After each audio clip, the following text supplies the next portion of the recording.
এই জমিটা যখন এরা এই প্রজেক্টের জমিটা যখন করে আমাদের কাছে কোনো জিজ্ঞাসা কিচ্ছু করে নাই। রাস্তাটা ওরা নিয়ে নিছে। গত বছর এখানে প্রজেক্টের মাটি নিচ্ছে, মাটি নিয়ে বর্ষা মাসে এখানে ডেজার্ট দিয়ে মাটি নিছে। ওইখানে ওনাদের কাছে গেছি, এই তো দিচ্ছি, তোমাদের জমি নিতেছি বা দিচ্ছি, এই হাল করে এই পর্যন্ত আজকে 2 বছর।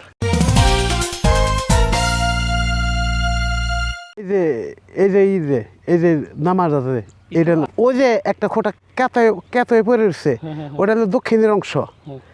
আর উত্তর অংশটা হলো এই যে একটা খোটা দেখা যাইতেছে, এই যে একটা এই নামাই যে এই যে খোটাটা, এটা হলো এই উত্তরের অংশ। ওই অংশ ধইরা ওই যে কাঁচারটা, যে ওই কাঁচার এই যে বাতরের মতো দেখা উঁচা যে অংশটা, এইটা 53 ডিসিমাল এই জমিটা। কয় ভাইয়ের জায়গা ছিল এটা? এটা 4 ভাইয়ের জায়গা। এটা পৈতৃক সূত্রে পাইছিল? জি জি। এই বিষয় বলতেছে, এই জমিটা যখন এরা এই প্রজেক্টের জমিটা যখন করে আমাদের কাছে কোনো জিজ্ঞাসা কিচ্ছু করে নাই।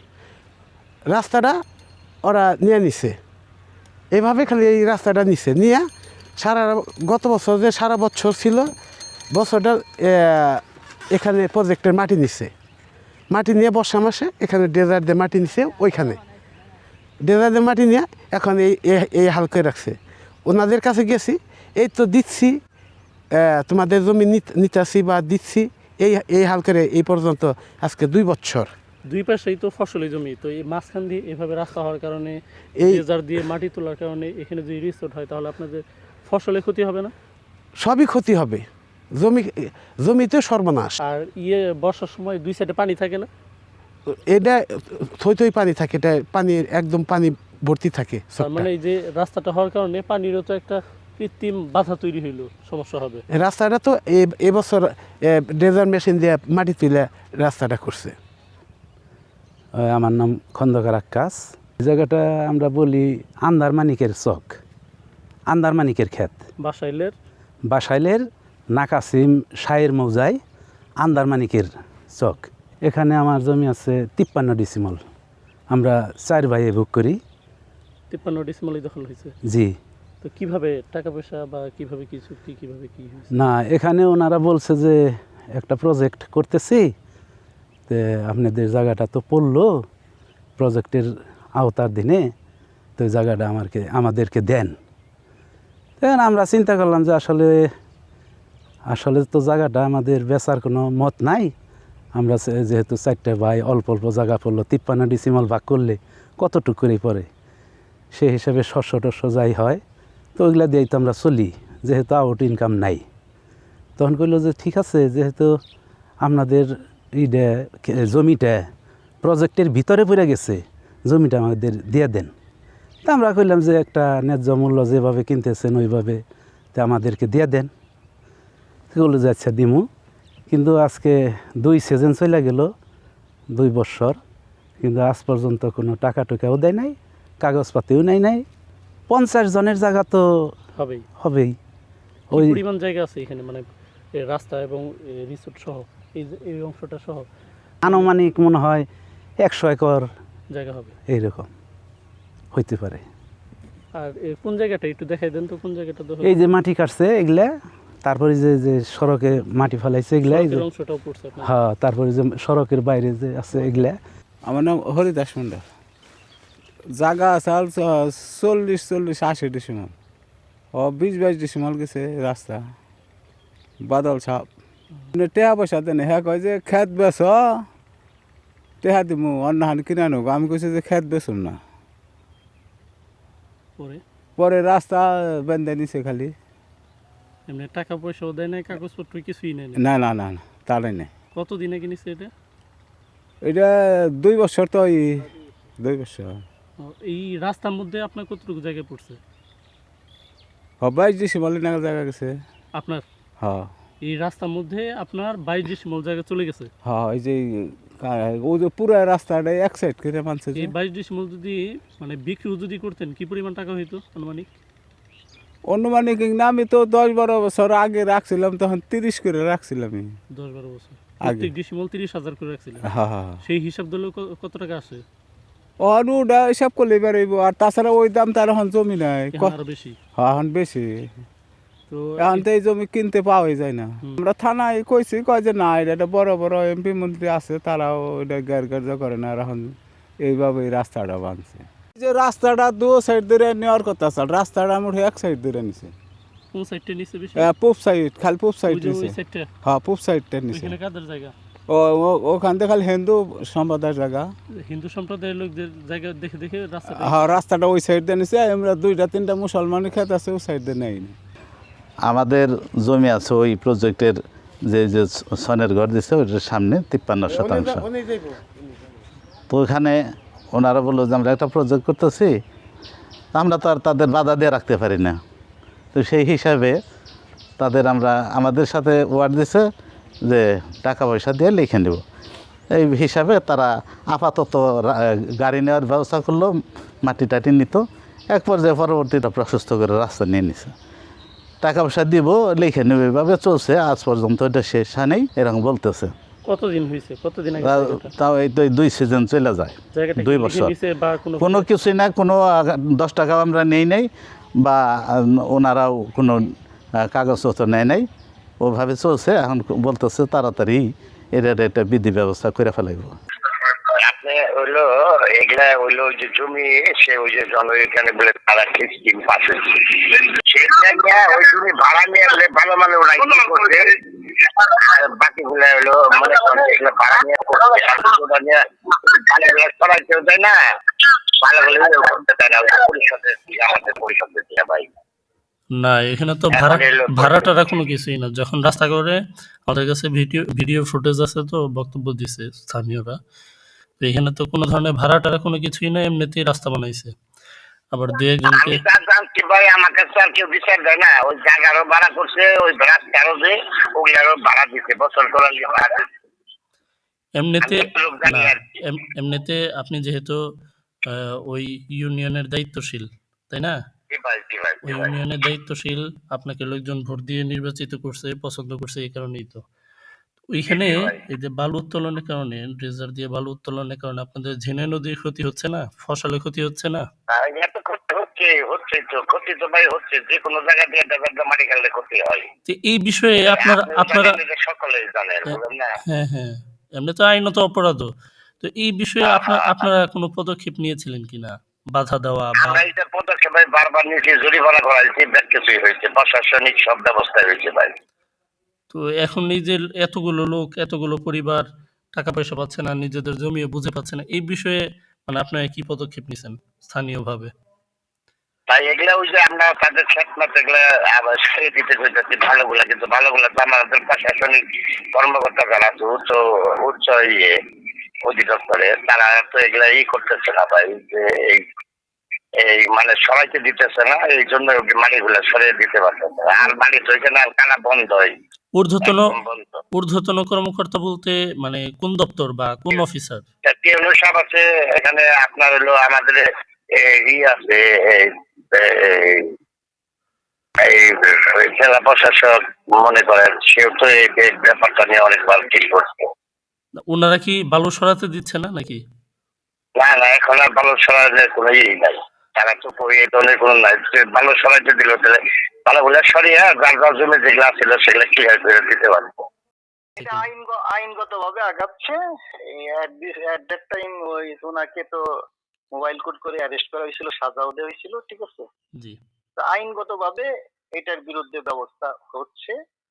এখন তো সব মাটি কাটা বন্ধ হয়ে আছে, হ্যাঁ, ইনশাল্লাহ আর এরা কাটতে পারবে না। আমরা প্রশাসনিক ভাবে আমি এটার বিরুদ্ধে খুব স্ট্যান্ড নিয়ে আসছি, ঠিক আছে।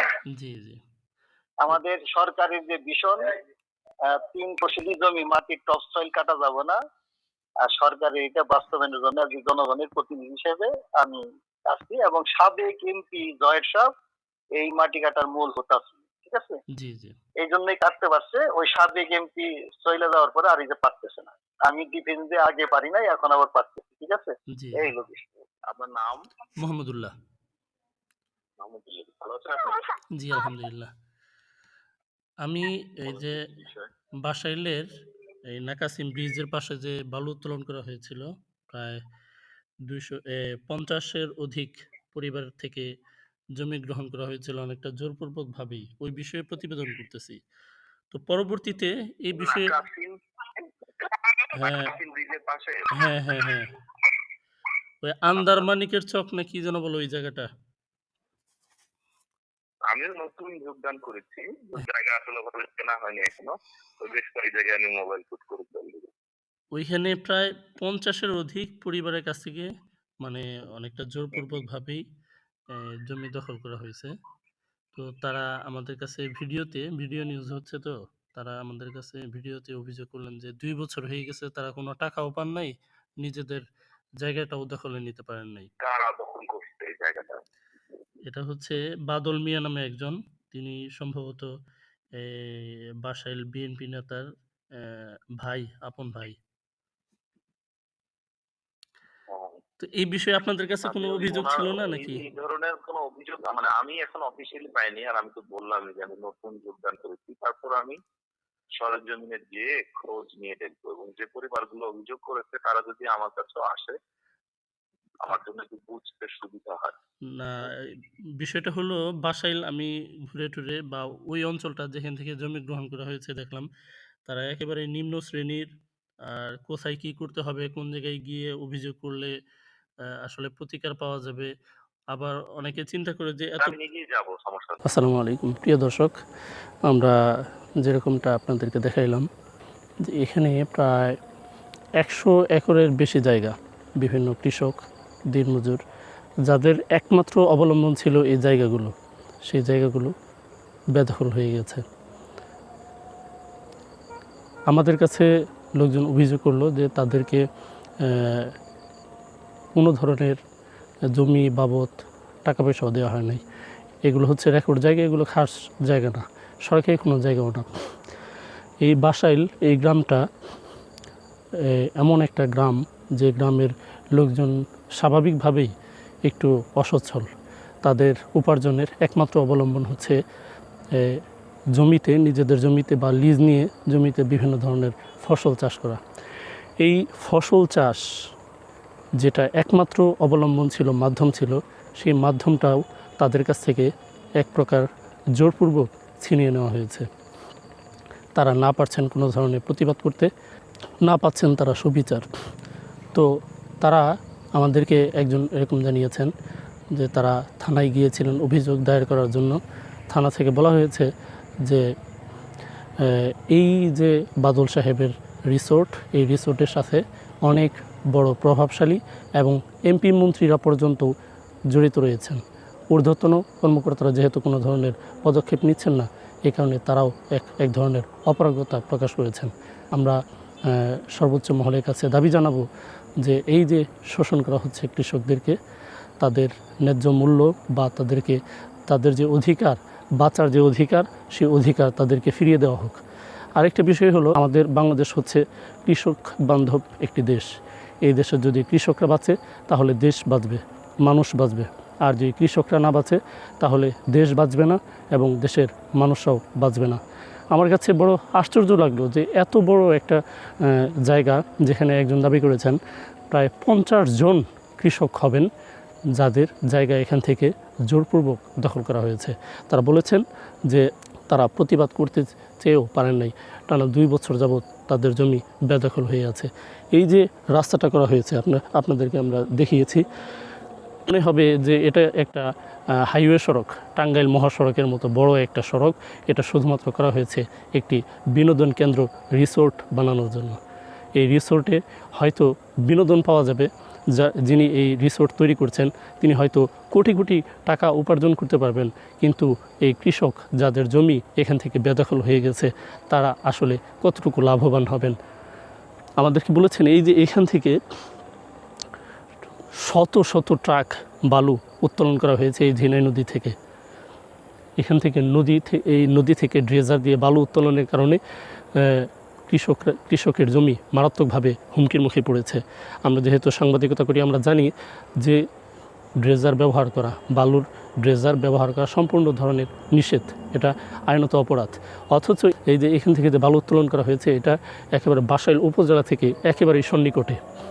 তো এত সন্নিকটে হওয়া সত্ত্বেও প্রশাসনের নজরে অবশ্যই আছে, তাদের নজরের সামনে, তাদের দৃষ্টির সামনে, তাদের চোখের সামনে এত বড় একটি কর্মযজ্ঞ, অপরাধযজ্ঞ এখানে হয়ে চলেছে, অথচ কোনো ধরনের কোনো প্রতিবাদ হয়নি, কেউ বাধা দেয়নি।